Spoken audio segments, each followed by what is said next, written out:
4, 3, 2, rewind. Rise of the Fallen, MMO Quest, Pantheon. Once again, time to pledge. Very excited. We're here to talk. Let's get this party to share your thoughts. Co-host Derek. Weekly Adventures, co-host Desiree. We're almost professional. Full disclosure. Dangerous combination. Creating content and optimizations. We've got a lore video coming. Cannot wait, which is all about drone fast and some sort of cake.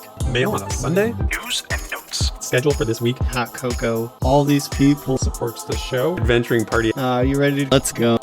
Let me take a deep breath.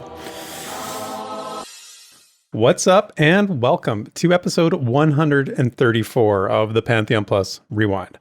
The new year is rolling right along, and so are we, as we bring you another week of anticipation for the in-development MMO Pantheon Rise of the Fallen.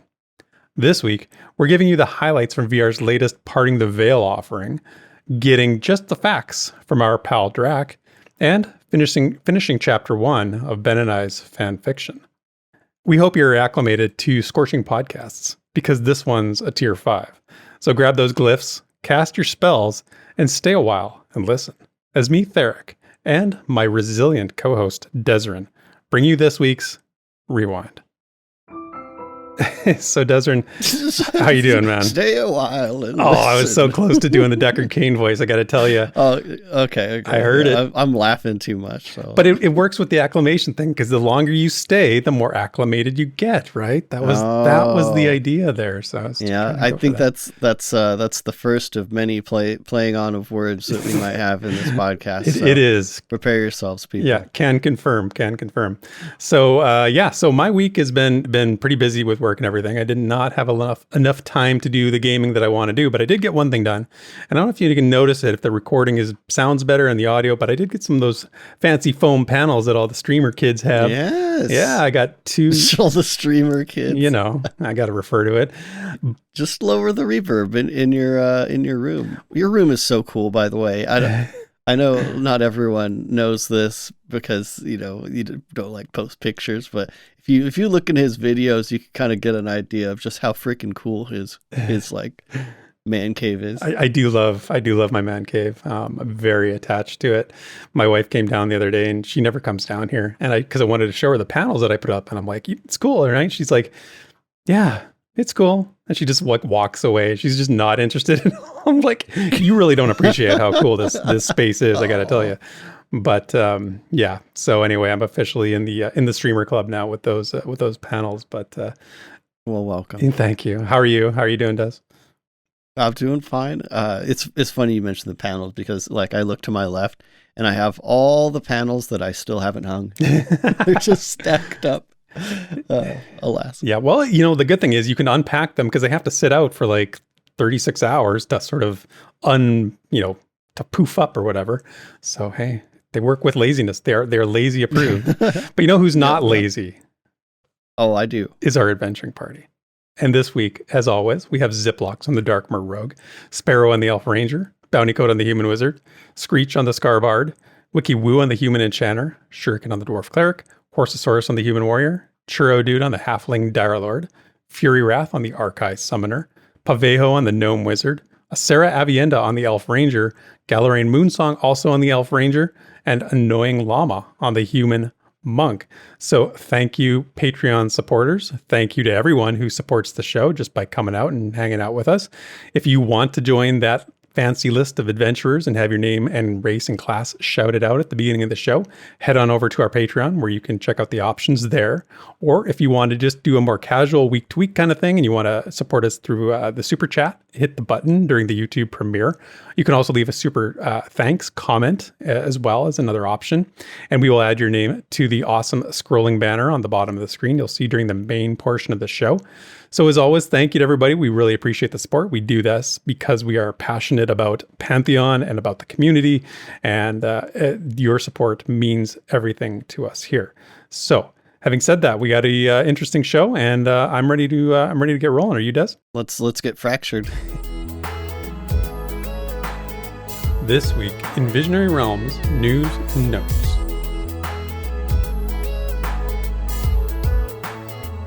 All right, let's get fractured indeed. So not a huge news week, but we did get Parting the Veil, which aired on Thursday, January 19th, and was all about what VR calls climates and fractures. And if you don't know what those are, this stream provided some really good baseline information about them. You know, in much less detail, I'll just say climates are basically what you would expect. They're sort of natural atmospheric conditions that you'll need to contend with to avoid negative or other conditions, while fractures are a little more unique, being more like a supernatural spaces that can really change how you deal with that area. So we'll get into some examples they gave during the stream because there were some interesting revelations about how these are going to work exactly.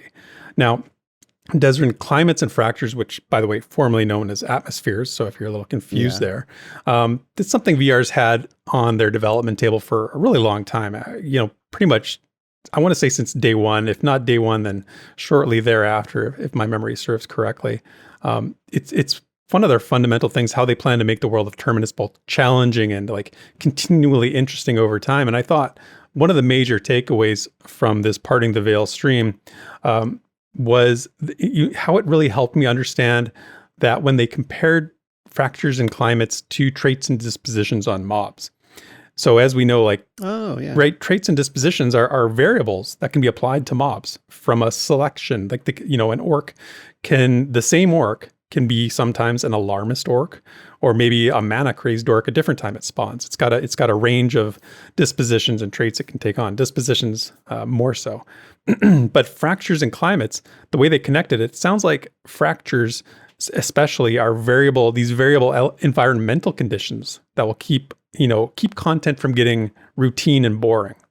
One of the things Joppa talked about during the stream was, the difficulty and how MMOs have this having no defined like end game or you beat the game kind of state. They have to, it's a blessing and a curse for the genre because it's hard to make a game evergreen, right? Oh yeah. Yeah. Oh yeah. And so he talked a lot about that. And when we talk about MMOs, we often say like they need to keep up with expansions and content updates and keep things rolling to keep us playing and keep us interested. But MMOs, have a hard time with this. But what they're talking about with this variability, both in terms of like mobs and creatures and environments in Pantheon, I think can help ease some of the content cycle pressure. So when they showed this on the stream, when they talked about this, that's the vibe I got. And if that's the case, it's really smart design. So I don't know, Desert, did you get that takeaway from this at all, or any thoughts on that? Well, so first off, I really like how you brought up the traits and dispositions and compared to climates and fractures, because like if you think about it, they really share like a similar relationship, right? Because I'm reiterating a bit here, but it's worth like kind of driving this in as like a memory mechanism, because if you think about like traits, you can expect on certain mob types. They're not really as variable. Like if you remember the last time they showed that kind of new part of Amber Fate for the monk gameplay. Yep. We saw that wolf pack trait. And we've seen, traits on other mobs, I think, in more recent streams. But so it's like something we'd expect to see on all wolves, for example. And it kind of just adds this like little extra bit to differentiate them from other mobs. And so in that way, like climates are the environmental equivalent. Yes. They're, right. More predictable, though, we kind of hint at, but not always. But, we heard a few exceptions, in the stream, but for the most part, like fairly predictable. Now, you could imagine, like, I'm going to use this example probably more than once, I think, because it's like the easiest one. But, you go up into the mountains, I'm probably going to find some frigid, maybe some wind shear, like it's a more predictable side of things. Because it has basis in the real world, right? So we understand. Exactly. And just kind of like all wolves probably are, going to have a trait like that. Mm-hmm. And if they don't, it's kind of the exception. Mm-hmm. For the most part, climates are an obvious thing, something that makes sense, that you can expect to be there in certain conditions. But dispositions are the variable side, right? A mob could spawn with any number of dispositions that shakes up that combat scenario. But most likely they just won't have one at all. I don't think we're going to be seeing dispositions on every mob, right? Right. So, yeah, not every mob's gonna be a fancy mob. right. And so like the same though with fractures. For the most part, we probably won't be running across them like a ton. Right. But when we do, it breaks up the gameplay. It makes us pause and consider how to tackle this new challenge. So yeah, I don't know. I just thought that was a great comparison. It's really like helpful for kind of remembering how they relate to one another. Is like the one set's like for enemies, the other one's for environments. Again, PvE. Right? It all comes back to PvE and making the E interesting and dynamic. Right. It's not just about the mobs, although that's something we get attention to. But as you kind of said with your last point, though, I think you're right. It is really smart to have this extra layer of variability to maybe help fill in those gaps where we might be waiting for an expansion or something. It's just it's good design, and I'd imagine it's pretty efficient as well for resources, which I think really matters with the team being pretty small and the game, maybe not appealing to the mass MMO crowd as much. Yeah. Just something to consider. They have to be efficient with their resources, and this totally works well with that. Yeah, and even like talk about content cycles and updates, even something like adding in 5 new potential dispositions, adding in a new type of fracture to the game can be a small but impactful change that would be less workload, but gives them a means to keep the game fresh without having to rely on, not to say that there won't be expansions and content updates on a grander scale. There will be, yeah. But it's also more than just a patch or just a patch note. It's like you can really change the game by adding in different. It's like card games, right? When they add new cards to a base set, or they just tweak a card, boost it or nerf it a little bit, right? It has a drastic impact on the gameplay as a whole. Great example, because if they add a new fracture in the game, and I'm sure there's parameters of like, maybe not every fracture can happen in every place, right? But just adding, a fracture like that kind of ripples through the entire world, right? Like you're literally updating the entire world by adding, this new thing, and anything like that for an MMO, I think is really important. As long as it's, kept reined in a bit, can't get too crazy. But as far as keeping things fresh, it's, very efficient. Absolutely. Yeah, I mentioned that there was also a couple like little revelations in this stream about climates and fractures that they shared. So I want to touch on some of those. The first one I noticed, and as we've been talking about, climates are understood to basically be like fixed environmental conditions. And I don't know if you heard this as well, Des, but in the stream, Joppa talked about how some creatures can actually emanate or like create climates, kind of like a dragon can create a fire climate in their lair. The way he described it, it sounded like almost like an elemental aura, maybe a little, I don't know. I thought it sounded pretty cool, and I was very excited when I heard that. I think it, if I was to guess, it might be reserved for maybe the most epic mobs in the game kind of thing. And it's sort of my lore brain. Here's where my lore brain goes with this, is that it makes me think of the lore tale from A Night of Five Voices, where, the party's sort of journeying to see Tel Narsis, the snow dragon, and the freezing cold weather keeps getting worse and worse. It makes me wonder, is Tel Narsis creating that climate? Like, as you get closer to the dragon, is that you're getting closer to the source of the climate, they've talked about the weather, and Pantheon we've seen the rain, we've seen weather conditions, but I love the idea that climate isn't solely the domain of weather, if that makes sense. But, Desert, as a druid, you're the expert on weather and climates here. Where do you stand on that? Well, dude, I love that you brought up that story, because that's actually exactly what came to mind for me too. Oh, wow, really? Oh, that's so cool. Yeah, I thought it was literally the first thing, and it might be because I just watched Sir Medieval's dwarf video. That would do it. But yeah, we'll get to that later. But I do think you're right. I think this is some kind of best reserved for those really epic encounters. Just kind of add that extra, spice, little edge to that particular fight, or flavor, or just make an area a little bit more meaningful. Yeah. Like you mentioned, like a Dragon Slayer, like you'd expect that to not have the same conditions as your home back in Avelia. Right. You know, like, yeah, I would hope not.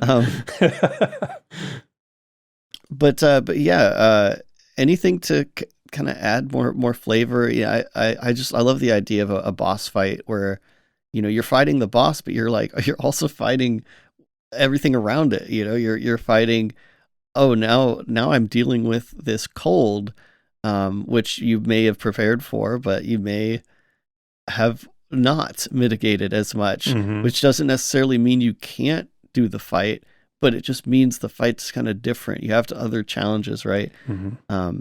But yeah, it's kind of a little side note.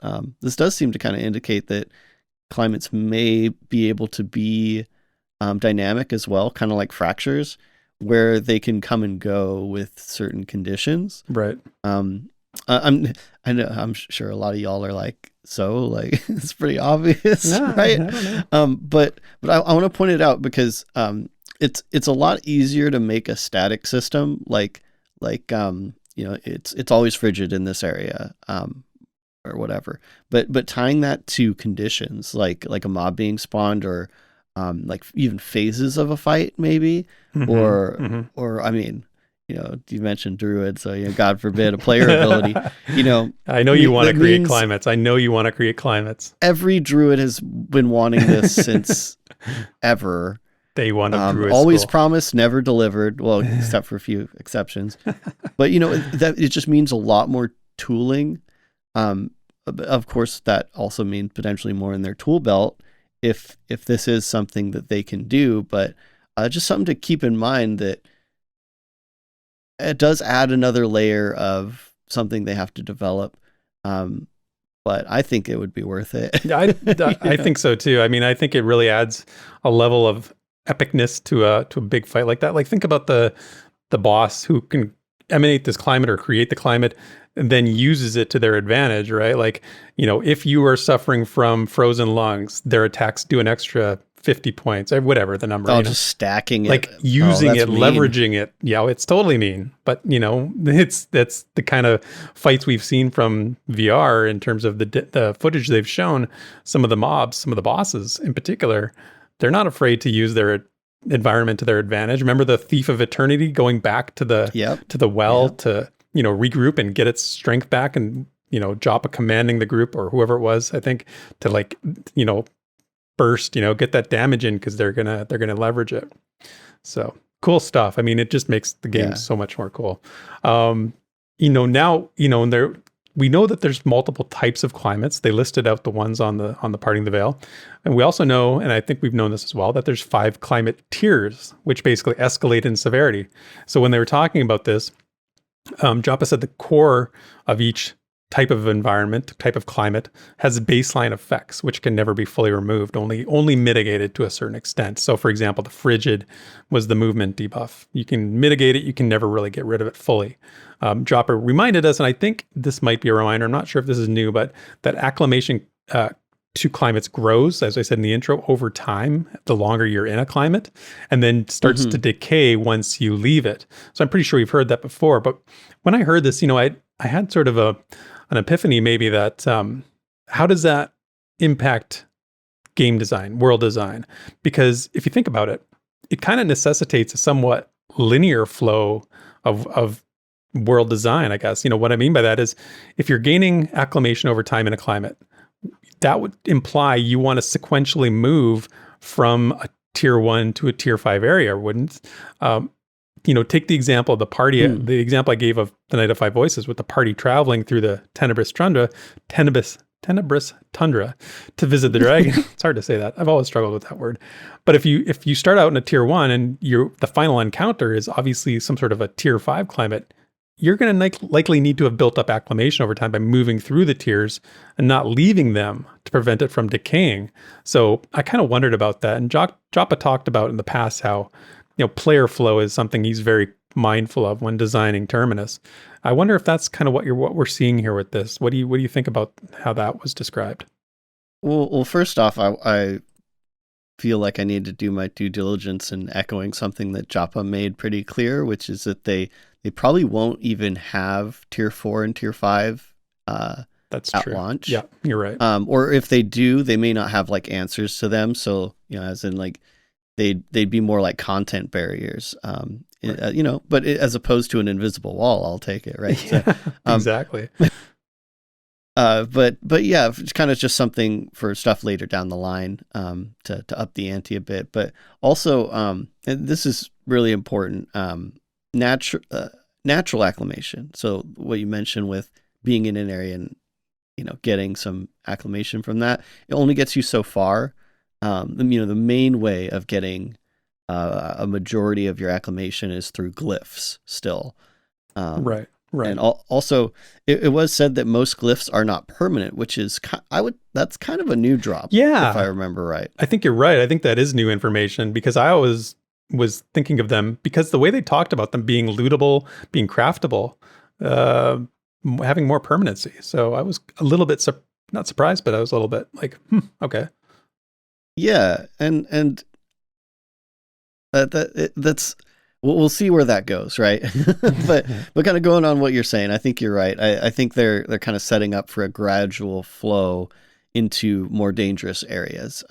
Part of it, which is kind of interesting, is that by spending more time in a particular climate and getting that natural acclimation, it kind of rewards players for specializing. If only to like kind of a small degree, but yeah, with glyphs being mostly non-permanent, it also adds a certain amount of like progression for a specific climate horizontally, which it kind of makes reaching the most harsh of areas with the most brutal climate something you have to really work toward. So I love that I think idea. That's pretty cool. Yeah, I love that idea. Like you're like a specialist in this environment, right? Like you're like a Sherpa who's really good in the cold, and that you're right. I hadn't really thought of it like a horizontal progression for your character as being like really spending a lot of time and getting good at being acclimated to a certain climate. That's amazing. I love that. Yeah, and that's just another kind of additional side of the game that defines your character, and I mean, frankly, gives us stuff to do, right? Yeah, that's what it's always progress about. Through a certain climate for whatever goal we might have in mind, or just adventure or whatever. But we don't know how long the glyphs are going to last, or how the expected kind of time it's going to take to acquire them. But we did get a few like ways we might get them. You mentioned a few, so we could loot them. They could be rewards for quests. They could be crafted. Could be found in the world. Also just to keep in mind, on top of this, the glyphs have a different quality tier as well. So on top of the glyphs, they also mention like racial passives as well, and even rare spells that could offer like a small acclimation buff. So yeah, like all that combined, I think means for a really nice bit of progression and feel that you're kind of specializing when you're pushing in like a certain area for a while. It's just a lot of layers to that, Yeah, I love that there's so many ways to do it, right? Like you said, tons of options, and makes it so you're not like, not everybody's doing the same thing. Even if you have the same goals, you might be accomplishing them in different ways, which is very important in an MMO. If there are crafted glyphs, you'd better bet I want to know which crafter makes glyphs, because that's going to be Draq needs to know that information as well. This is definitely valuable information for Draq, so pay attention. Something that was said that wasn't new information, but certainly something I hadn't considered before, which is kind of saying something given we do a weekly show pontificating about these things, is that climates can actually be used to your advantage in some cases. Choppa cited the wind in wind shear climates being used to speed you up, or if there's an updraft to slow your fall. And it's, again, surprising that I just hadn't really thought of it this way. But, Pantheon, again, is leaning into the heights and verticality, right? So yeah, I see what you did there. Yeah. Leaning in. And this sounds both fun and terrifying. So Joppa mentioned it creates like those oh crap moments, where you're just like, you're walking around and the wind shear just sort of takes you off into a falling death of some sort. So, but if we go with that, you can actually theorycraft some interesting stuff here. Like, how are the other climates? How could they be beneficial? And it was funny when I was writing this out, I'm like, think of an example. And I'm like, I really can't think of an example. Yeah. Well, and I don't think because wind shear has potential like benefits, that means all of them have to have potential benefits. Right. He was it just leaves open the possibility. I would actually prefer that they don't all have a potential benefit, just because there's no like the world doesn't have to have two sides to That's true. Yeah. Everything. I feel like that would be a really like gamey way to do that, right? It's like, how beneficial is poison going to be for you?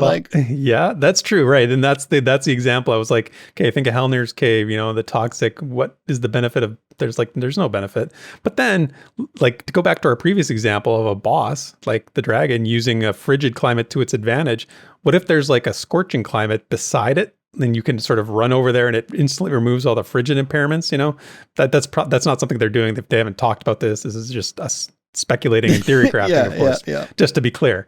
But it would probably get abused and negate the whole system in itself. So not something that we're likely to see, but just as a thought. And you're right, there doesn't have to be balance in all things. Not everything has to have a yin and a yang to it. So it was just little nuances, though. Like that can be pretty cool. Like if there's like a state, like a wet, I can't remember all the states off the top of my head, but one that like indicates that you're wet, that has a certain effect, like that goes away faster when you're in scorching. Like, it's a little thing. Yeah. But it's one of those things where like, if you notice, you'd be like, oh, yeah, that's cool. Right. Exactly. And, this is a fun to think about kind of topic. This is a lot where you can sort of theory craft with, but we're just having fun with it, obviously. But I did think this whole section just take it for what it is. Yeah.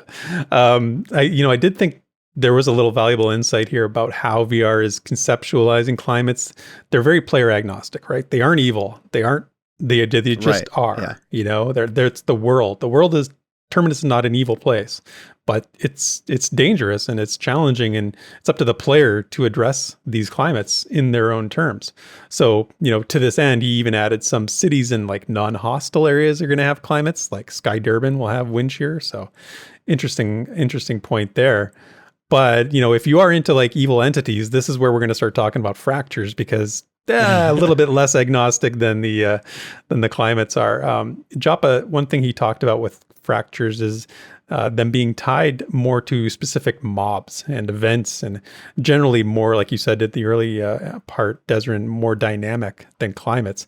Again, most of this isn't new information, but we did get some examples that I think sort of bolster our understanding of this mechanic. And the one that they really talked about was gloom, is what they called it. So Joppa said this is one of the more common fractures. It can be created due to a concentration of undead in the area, like a lich or something like that, but it can also be natural, in which case undead are drawn to it. So you kind of get like this cool interplay, like which came first, the fracture or the fracture or the zombie. The zombie.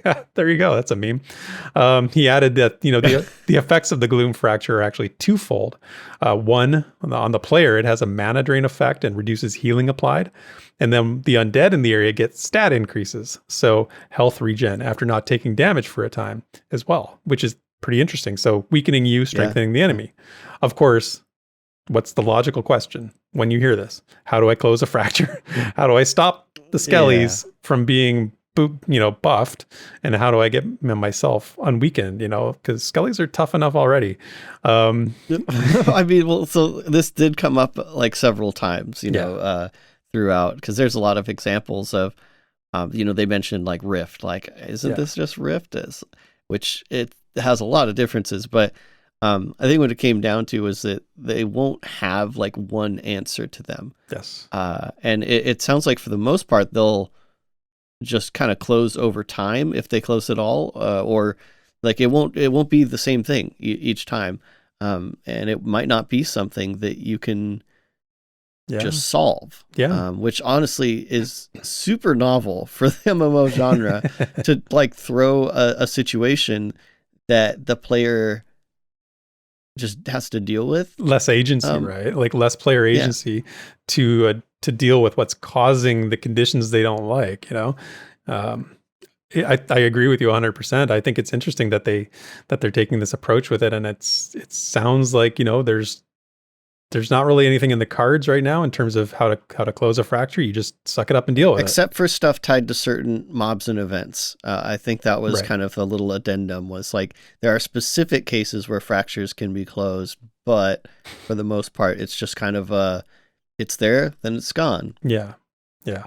And you know, so we can't really close them, but we can certainly cause them, which I thought was very, very interesting, because I think this is new information. But, you know, I don't recall him talking about this before, but Joppa said fractures can be activated by players, possibly by quest completion, by defeating boss encounters or other things.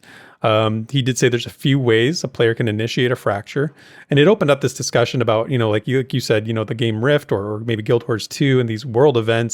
How is this dissimilar to that? Because your mind goes to what you know, right?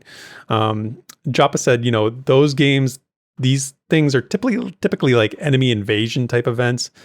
He didn't rule that out for Pantheon, saying that the fractures might have something like that, like there might be one of their functions, but he said that it's more robust than that. There's more to it than that. He didn't say robust. I'm giving him a robust word he didn't say. But anyway, basically they're dynamic, like you said.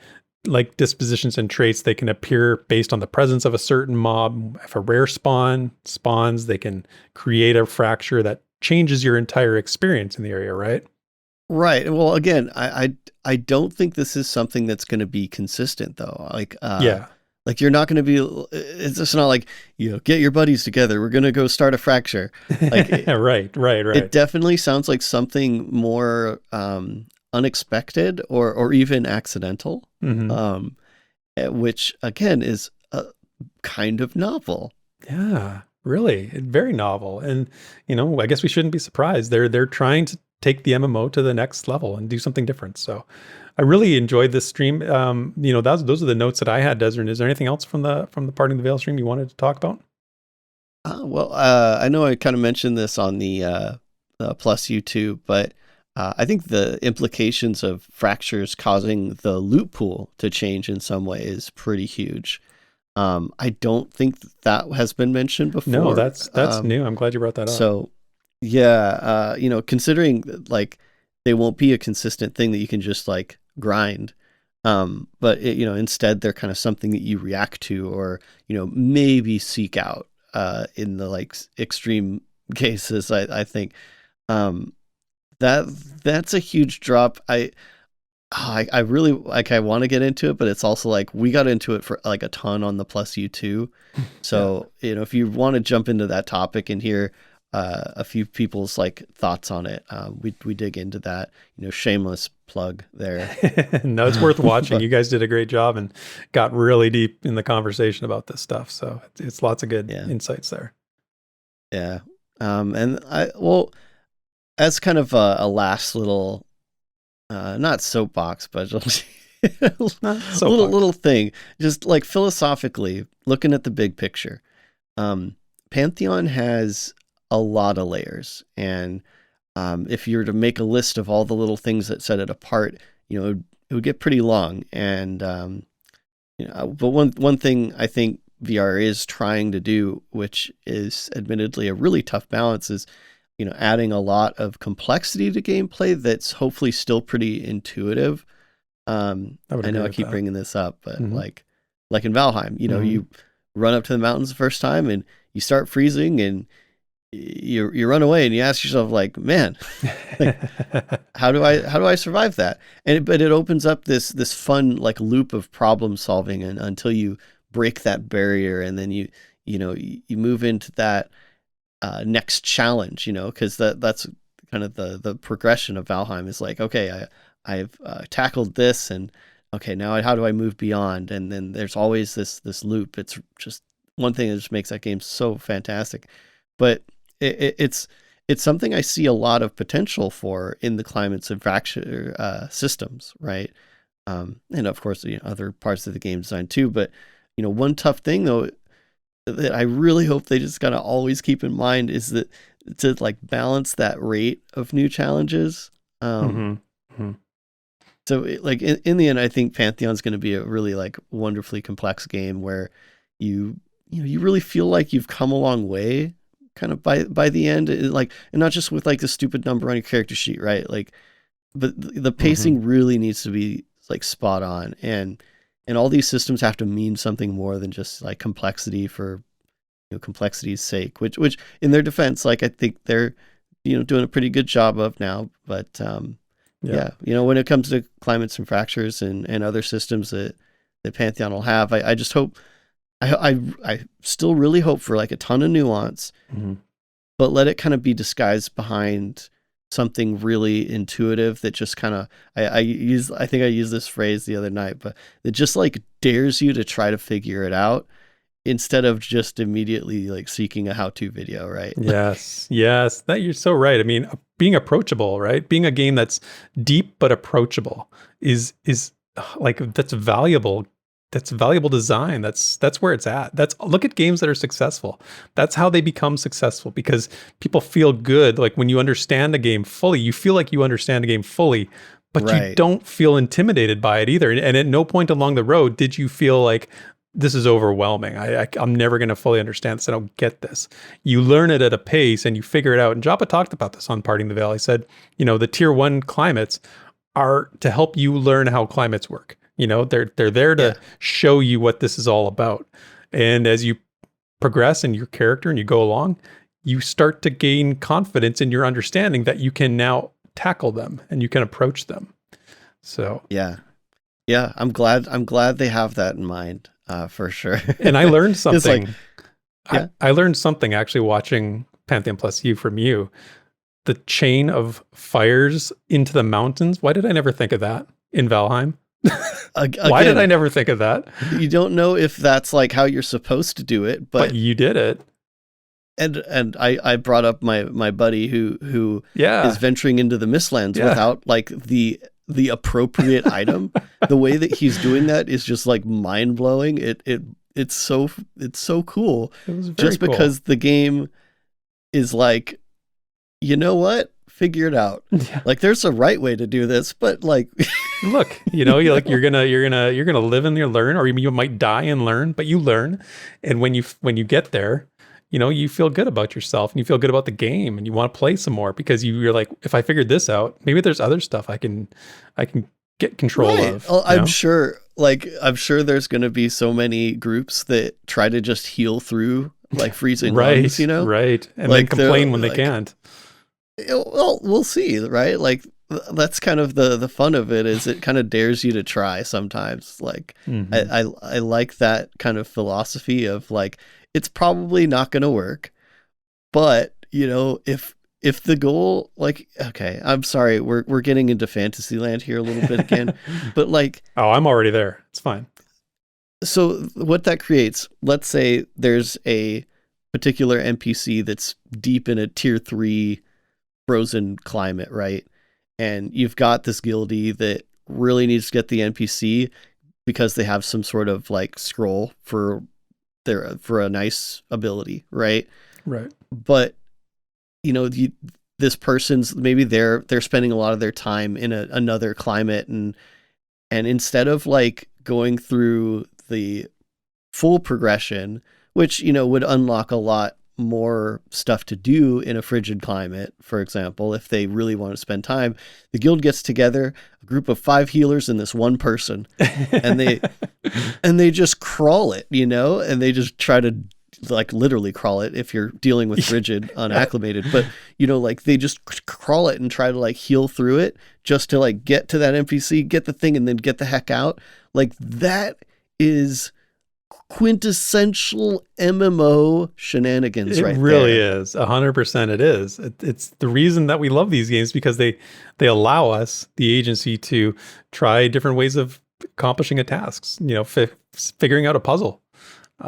And we do it with, with 5 brains or 6 brains instead of 1. That's the key. That's why group-centric MMOs are so much more fun than solo MMOs, because we do it with, we've got 6 times the thinking going on, you know? All right. Well, thanks for letting me indulge there a little bit. I love it, man. I'm always good for a Fantasyland indulging.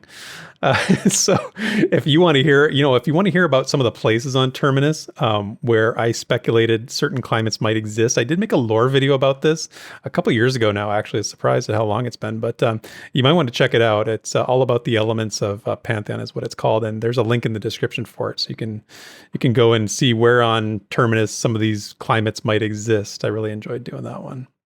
Well, and speaking of lore videos, I want to kind of squeeze this in there and shout it out just in case anyone missed this. But VR did release the Eridola lore segment, right? Yes. From last week's dev stream as a separate thing on their YouTube channel. And I really like when they do this.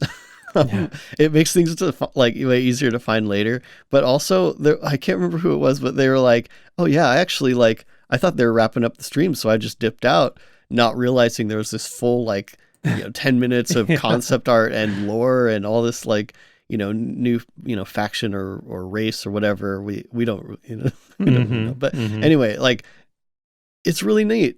Go watch it. Definitely should. Yeah, definitely should. So before we wrap up the news section, I do want to mention something else that VR did this week, which is super cool and something super new. They are offering a one-time access pass to this January 2023 pre-alpha test session. So they said, and this is from the tweet, it says, explore the area, try all the classes so far, and enjoy a full 24 hours of Pantheon Rise of the Fallen entirely for free, no pledge needed. So this is a thing they're doing. It's like a contest giveaway for the January pre-alpha session only.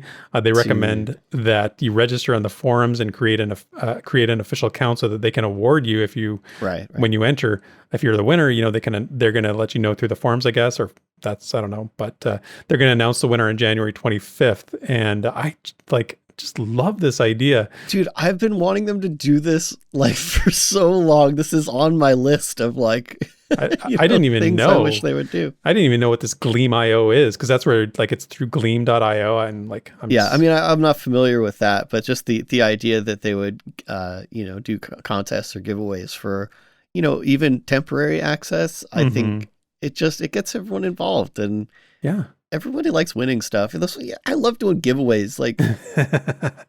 Man, it's fun, man. And as of this recording, there's 3,700 entries, and there's still 4 days left to enter. So this is, when you're hearing this on Sunday, it'll be 2 days left. So don't make sure you know. But this is a zero commitment, zero risk proposition. There's nothing to lose by throwing your name in if you want to try pre-alpha, see what it's all about. This is my kind of thing, man. Link in the description. Make sure you check it out if you haven't already. So go. Yeah, dude. I mean, I already told everyone I know that doesn't really follow Pantheon much, but wants to get into the PA. I'm like, dude, just drop your, stuff, make an account if you haven't already, but just drop your stuff. Who knows? You might get to play with all of us. And I dude, I really hope either Redbeard or Man of Rohan get in, because they're not VIPs. They have the posture, they act like it, but they're not. They're wannabe VIPs. I'm just kidding. I really do hope they at least one of them gets in, though, because they deserve it. Yeah, well, whoever does, man, that's awesome, and congratulations to whoever ends up winning that thing. So go check it out. Like I said, links in the description. But let's do a quick look at our calendar on Pantheon Plus for the week upcoming, the week of January 23rd through to the 29th. Of course, Monday, the Midnight After Dark crew is going strong on Dark Age of Camelot, playing on the Eden server. They are loving it, and all I hear is this chatter back and forth between them and Nathan Napalm and all the stuff that's going on over there. So it sounds like they're having a great time. That's, of course, midnights Eastern on our Pantheon Plus Twitch channel. And then next week, I'm very excited because we are starting for MMOs 101 and 201. We're starting Lord of the Rings Online. We're going back to it. We did it the first time, and we just did the basic, started new characters, leveled up. I think we got to level 30 or so. This time we're starting from level 20. And what we're going to be doing is we have two separate groups of fully distinct individuals. So 12 people in total, 2 groups of 6. And we are starting at level 20, and we're going to be doing group content and coming together to raid raid as a 12-person group at some point. That's not next week, but we're going to start doing the dungeon content next week, and then we'll move towards the raids over time. So I'm very excited. I love Lord of the Rings Online. It's a great game. I really enjoyed our time playing it. I'm playing a Bjorning this time, so I'm doing a lot of... So you'll laugh, but Thayerbear is alive and well in Lord of the Rings. Thayerbear? Yep. Oh my god. Thayerbear is doing some swiping and growling and roaring. So if you want to see us do that, check out the 101 group, 9 p.m. Eastern on Tuesday on our Twitch channel, and the 201 group on Thursday at 7 p.m. Eastern on our YouTube channel right here where you're watching the premiere. So yeah, that's going to be a lot of fun. Really looking forward to that. I also want to mention on Wednesday, it's not on the calendar because it came in late, but I'm looking to get another one of those couple conversations videos with Sarah and Essen talking about world realism in a MMO. So that's something we're talking about. We're hoping to have that done for Wednesday next week. Depends on how timelines line up. We'll see how it shakes out, but really love those videos that they do. They're very fun and entertaining. On Friday, we've got our friend Redbeard Flynn on his YouTube channel, putting out a video about Throne and Liberty, asking if you're excited for that new MMO that's coming out, I think, this year. I'm not 100% sure. Yeah, it sounds like it. Yeah, that's the plan. Saturday is a very special event. I am involved with some of the content creators doing Embers Adrift content. They're doing a streamer marathon. So that is basically where one streamer streams for 2 hours playing Embers and then hands it off to the next streamer. And they sort of do this all weekend. It starts on Friday. My 2-hour time slot is 9 a.m. Eastern on Saturday. So it's a little early in the morning. I know I've got Draq is going to be accompanying me in his fuzzy slippers and sleeping cap. He has committed. He has committed, as has Sparrow, who is, I've played EverQuest early in the morning with her before. We have our coffee. It's fun. So looking forward to that. I don't know who else is going to join me. I may get some others to jump in, but we're going to be showing people how community-minded Embers Adrift can be and some of the highlights of that game and really showing it off because I still really believe in that game as a type of MMO I want to see supported. So looking forward to that. And that is the week for here at Pantheon Plus. And that is it for the VR news and notes. There's a question that you have. All you have to do is ask. I'm the FAQ. I'm the FAQ. I'm the FAQ. I'm the FAQ. All right, that familiar tune means it's time for another one of Draq's facts. This week, our friendly neighborhood fire wizard answers the question, why is Pantheon taking so long? And that's a question we here at Pantheon Plus see all the time. And depending on the day of the week, our response is either a well thought out, rational explanation, or if it's before we've had our coffee, it's a snarky, sarcastic quip. So you never know what you're going to get. But for a real answer to a frequently asked question, let's hear from Draq. Draq's facts are back. And this week, we're going to take a look at one of the most commonly asked questions of all time for Pantheon Rise of the Fallen, which is, why isn't Pantheon out yet? Yes, Pantheon has been in development for a long time. Just ask any of the trolls on our YouTube videos. Aside from the trolls, however, I think there is a much better reason why the development has taken this long. In fact, I believe I can sum it up in a one-word answer. That answer is Vanguard. Specifically, Brad's second attempt at MMO greatness, Vanguard Saga of Heroes. They came crashing to the earth in a fiery death. While many in the EverQuest community would claim that Pantheon is a return to EverQuest, I would argue that Pantheon is much closer to righting the wrong that was Vanguard. Now, I'm not going to go into all the details and all the nitty-gritty of what happened. There's a Badgrim video for that, link in the description. But there came a point where VR realized that what they had in Pantheon wasn't going to work. The programming wasn't going to scale to make this massive MMORPG work. This was somewhere in 2020. So rather than repeat the mistake of Vanguard and try to, quote, fix it as it went along, unquote, they rebooted the whole thing. Some of the VIPs called this the dark time. And honestly, it was pretty grim. We didn't even know if Pantheon was going to make it. The good news is it did. The bad news is resetting things pushed all the timelines back. Now, your internet trolls would say there's no excuses for that, and that's on them for creating a game that was broken. And that's really hard to argue with and pretty fair. But I was there for the launch of Vanguard. I was hyped for it. I felt the crushing defeat when it was obviously broken and had no business being released. It was devastating. Going back, if I could have pushed Vanguard another 3 to 4 years out before it released, I would have. Maybe then Vanguard would have become the great game we all thought it could be. I have the same hope for Pantheon Rise of the Fallen, and I'm willing to wait a few more years for the complete version of Pantheon. So next time one of the trolls spout off about on a VR livestream, just smile and remember, we have painfully learned the lesson that rushing Pantheon to release is not the answer. Draq out.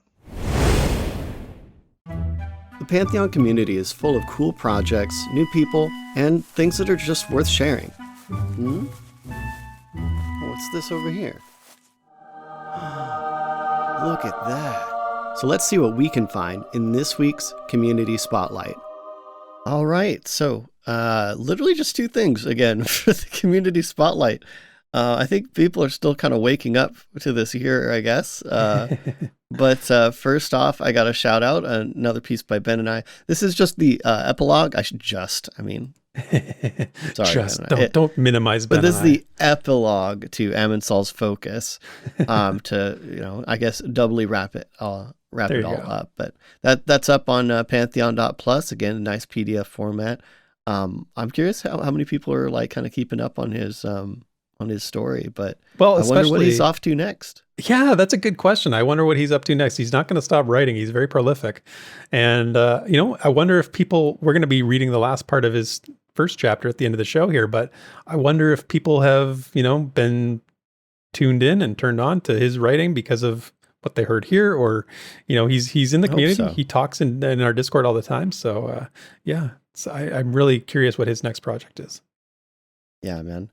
And then for our second thing, the only Pantheon video, not counting, I think there was like a short from some channel that does like a bunch of different MMOs, but the only Pantheon dedicated one here, Sir Medieval, coming out with another lore video. This one's the Dwarves of Pantheon, Rise of the Fallen, Khazas, the High Mortal King, Khadassa lore series. And so this is actually pretty interesting. Have you watched this yet? I haven't had a chance to watch it yet. No. So this isn't exactly an excerpt from the lore or anything, but so Sir Medieval basically took the lore from the dwarf race page, like on the website, and kind of transplanted it into the story of the Keepings of Castigue. Oh. And so it's basically, it kind of adds a scene to the story where they're sitting around at a campfire and Narian inquires, or like kind of the lead up is that he somehow inquires to Khazas about how, the history of the dwarves. And that's kind of the lens. And so Sir got this amazing voice actor to voice Khazas. And it's super good. It's very short. But, if this is a sign of like what's to come when he does Keepings of Castigue Part 3, it's going to be insane. It's going to be great. Yeah. What an interesting way to do it. I kind of like the idea of, as long as it's not like adding some events or anything to the story, it's like just putting them at a campfire. From the race page, it's just kind of in a different place. Like actually it's kind of a more immersive telling, if anything, right? Done in sort of in world, I do know he was having a lot of trouble figuring out if Khazas was blue or not. Did you know about that? No, I didn't know that. I'm pretty sure he is. I'm putting you on the spot here, but like, he was asking like around the community, like, does anyone know if Khazas is blue? Because the dwarfs are blue, but he made them out of, ice and stone. The ice and the stone. The ice of Raifel or whatever. But he came before that, so like. But he would make them in his own image, would he not? Would he not like? I mean, why would he? It's slightly ambiguous. So like, that's a question for JN. Where the original was Khazas and the original dwarves. Or but that even begs the question, but that's is the Khazas a Dwarvish dwarf? Pantheon, the Dwarves Pantheon. And it does, I would argue that it seems in the stories that Khazas is portrayed as a dwarf. Yeah. But it doesn't explicitly say. So that is hilarious. Kind of anyway, love that. Super sidetracks. but yeah, that is going to be it for this week's Community Spotlight. And now, story time from our fans of fiction. All right, so like I said, we're wrapping up chapter 1 of Amensol's Shadow, which is a fan fiction piece by our friend Benonai this week. So the story so far has seen Amensol taking stock of the survivors' camp after their arrival on Terminus. His resolve and belief in his people has given him the power to lead, and he deems this cursed frost unworthy of his strength. He's bold and boisterous in that instance. In a moment of actual foreshadowing, he has a pretty interesting quote where he boldly states, "The gods themselves will have to come down to stop me." So if you've read a little bit more of Benonai's work and know the lore as well, that phrase holds some import. So, but then, in the story that Benonai has written, he goes on to receive a report of a survivor and discovers an old man fallen into a pit, sort of out in the woods. The man seems to know who Amensol is, but the immediate concern is the safety of a child that's lying beside him. So there's a snake that threatens the two, and Amensol manages to retrieve the child from the old man. And that's where we pick up the story, and that the child has now been passed into Amensol's arms. So please enjoy the remainder of chapter 1 of Amensol's Shadow. At that moment, the boy who had been asleep until now began to stir. The adder raised up higher in the new movement and sound, and bobbed quickly backwards. Seeing the tension raise, Amensol continued his climb around the side of the trees. Once in place, the old man comforted the boy, shushed him, and told him not to move as he was hoisted into the air and into the waiting hands, swung him over the side of the trees, and as stealthily as he could, lowered him onto the ground outside and scurried him up the knoll away from danger. The old man waited patiently with the snake still poised. Amensol made his way back in no time and rejoined the mix from the side of the alcove, back up on the branches. "All right, it's your turn, Uncle. How should we do this?" Amensol asked. The man was too far below the top branch to be grabbed and hoisted over from the top like the boy. Besides, it would be too slow to get him out without startling the vicious snake. "All this is for nothing. I bet that snake isn't even venomous," Amensol retorted. It didn't seem to lighten the mood as he had hoped. He needed to get a better look at what the situation was in order to formulate his plan. "Okay, I'm going to climb up to the top here and stand up so I can assess what we need to do here." Amensol began climbing, quietly and deliberately. The peaking sun had brought a break in the bitter cold wind with this morning, and some snow was beginning to melt, making the smoother trunks and branches much more slick. He reached the top of the barrier and set his feet on it. The top branch there was only about 6 feet off the ground, but the old man was sitting in a reclined position, and he could in no way reach Amensol's hand for sure if he was leaning over the side. Amensol's head swam with scenarios. None of them were good. He had to keep the mood light while he was figuring this out. "So apparently, you know me," Amensol said, hoping to learn the old man's intentions with the knowledge of his past. "Do I know you?" "You have no reason to know of me, Master Amensol," the old man replied. "The boy, on the other hand, has a much different answer." Amensol's face turned to steel. "What is the boy's name?" "Oh, we mustn't call people names now, mustn't we?" the old man quipped, returning no emotion. "Sir, what is the boy's name?"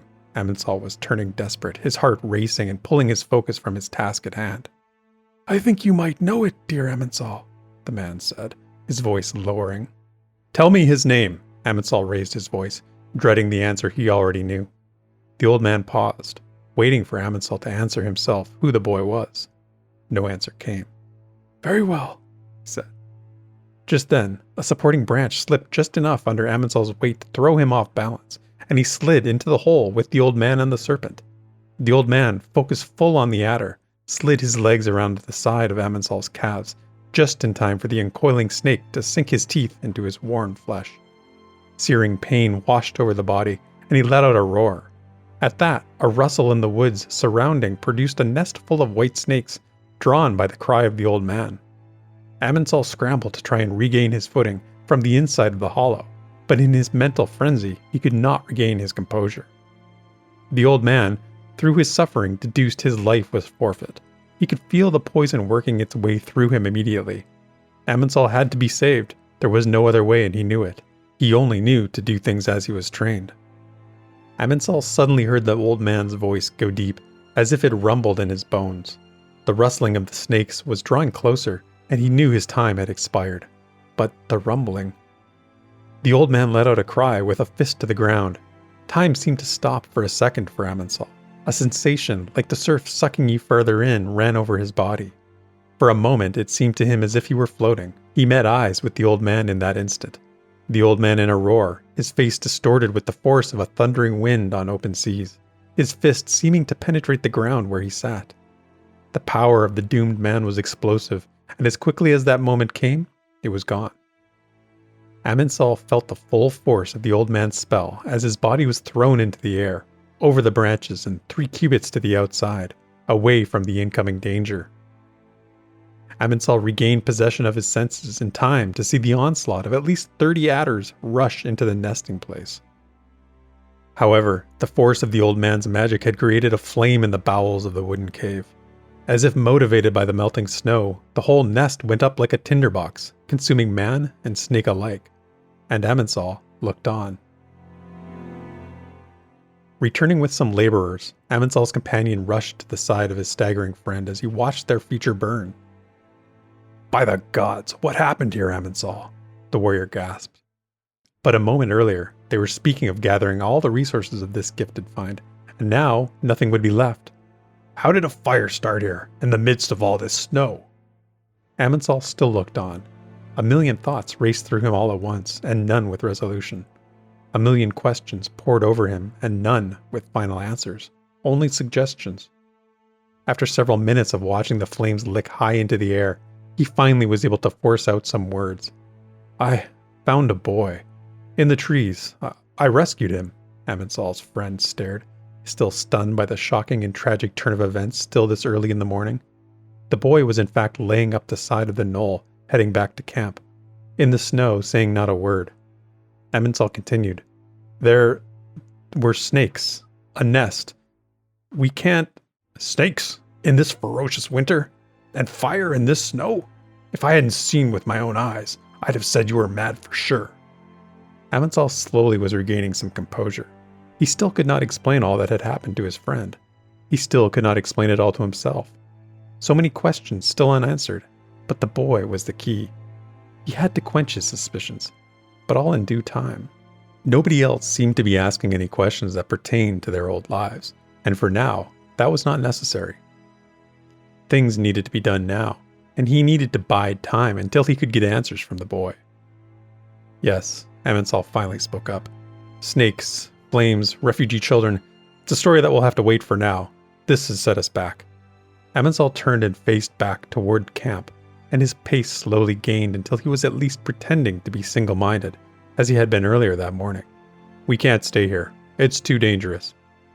The mountains at our doorstep are bringing nothing but misery. We should head west, try to find some better situations, and hopefully some other intelligent inhabitants in this cursed frost." As he passed by the boy, still sitting in the snow where he had left him, he held out his hand for the young child to help him up, and the child took it. And before we leave this section, I want to say I'm hyped for next week because we're starting a new fan fiction piece by community member Fate, also known as Byproducts, in their story called Tyrion Grovefinder. This Yay! is I haven't I talked to Fate today, and by the way, Fate is also joining us for MMO 201 playing Lotro. It was a nice addition to our group, and looking forward to doing some gaming with them. But their tale here, Tyrion Grovefinder, is one I haven't read in a while, so I'm excited to reread it and to record it, and of course add some atmospheric music and time permitting sound effects if I can. So thank you, Fate, for sharing this story with the show, and to all those who have embraced Pantheon's lore to this extent, that they're so inspired to channel their inner writer, and maybe you have a story to be told. Maybe you're a writer and you've always wanted to write something, and if so, let me know. Perhaps we can share it in the show if you've done it already, or if you're working on it. Same thing goes for artwork, by the way. And while we're here, it's worthy to mention that, in a prior segment, you saw all that fan artwork being shown on screen during the previous segment. If you're an artist of any level and you just want to share your work, Pantheon-related artwork, you can join our Discord, throw it in the Rewind Art channel, and we'll show it on the show. Of course, we'd love to, and we love the talented folks in the Pantheon community, so keep up the good work. And that is the lore you know, and that's the end of the show. So, Desrin. And that's it. That's it. Yeah. No, I do have some outro notes. I just want to remind everybody that, I'm excited. You mentioned it earlier, but pre-alpha testing's right around the corner. We got a weekend coming up. Jump back in, and I'm super excited. So definitely, yeah. Jones, who wouldn't be? Who wouldn't be? And remember, if you want to do a little pre-alpha stream, that Embers Adrift stream is Saturday morning. That's right before the pre-alpha starts. So if you want to hang out with me, watch me play a different MMO as I sort of warm myself up for Pantheon, come and jump in our Embers Adrift streamer marathon weekend. We can get excited for old school MMOs together. So with that, Desrin, get your beauty rest, man. We're going to need it. Yes, indeed. And with that, I'll say goodbye. Thank you, everyone, for hanging out with us today. Hope you have a great week. We'll see you next weekend. Have a great week, everyone. Thank you for listening to this week's episode of the Pantheon Plus Rewind. Pantheon Plus is not affiliated with Visionary Realms. Be sure to check out our Twitter, Twitch, and YouTube channels under the name Pantheon Plus.